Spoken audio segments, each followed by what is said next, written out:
Leo, your week beginning, the 1st of December, begins brilliantly with Venus, the planet of love, but also charm, moving into the most glamorous part of your horoscope and forging a very potent link to Pluto in your sector of relating. If there is someone that you have a fabulous connection with, it doesn't have to be romantic. It could be through a friendship, an interest, even professionally. But if you can demonstrate all the best of your charisma to that person and feel that they really appreciate and respect you, and it could be that that's going to be a mutual respect, that's a great start to the week for you, which has a fiery dimension with the moon in a very open part of your chart in Aries, but also the sun continuing its journey in Sagittarius.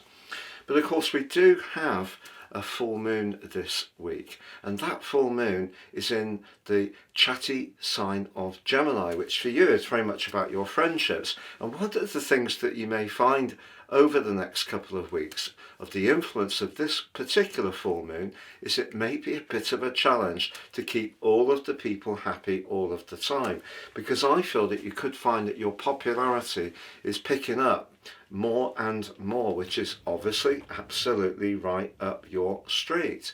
But also when it comes to marshalling finances, Mercury, of course, has been in a retrograde in a part of your situation to do with your home, perhaps your more emotional response to your finances, because the sign of Scorpio can be about shared resources. But it's Saturn. Saturn in the 8th house has really been creating some headwinds over the last couple of years when it comes to long-term financial planning or your business interests. And that does forge a terrific link with Mercury and also with Jupiter.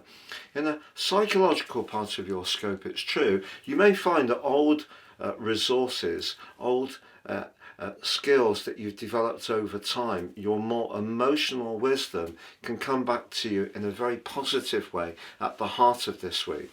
But later on in the week, if there is someone around you, and it may be in that romantic context, who you do feel a bit inhibited around, if it is a relationship which has had its moments, I think the square between Mars and Saturn is really asking you not to just avoid the situation, but to consciously think about how you can work around this. Because Saturn, of course, in the 8th house is about where we're most devoted, as well as about those shared resources.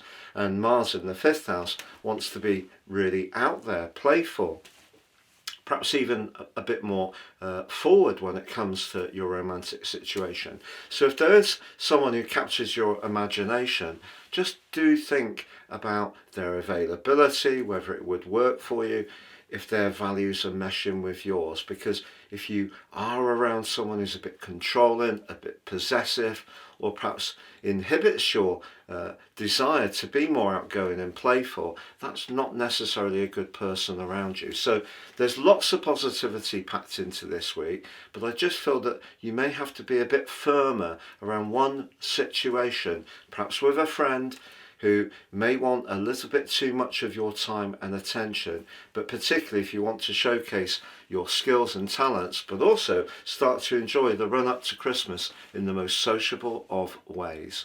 But you can order your personal horoscope for next year, your 12 months transits, but get the rest of this month free, 30% off, but also get your life roadmap report as well. Now, that's a really powerful document, helping us to understand the patterns that have played out in our lives. A combination of the two helps us to plan our moves that much more succinctly. Also, you get a free gift of my general love Chinese and Indian written forecast for each of the 12 signs. Please see the link below for more.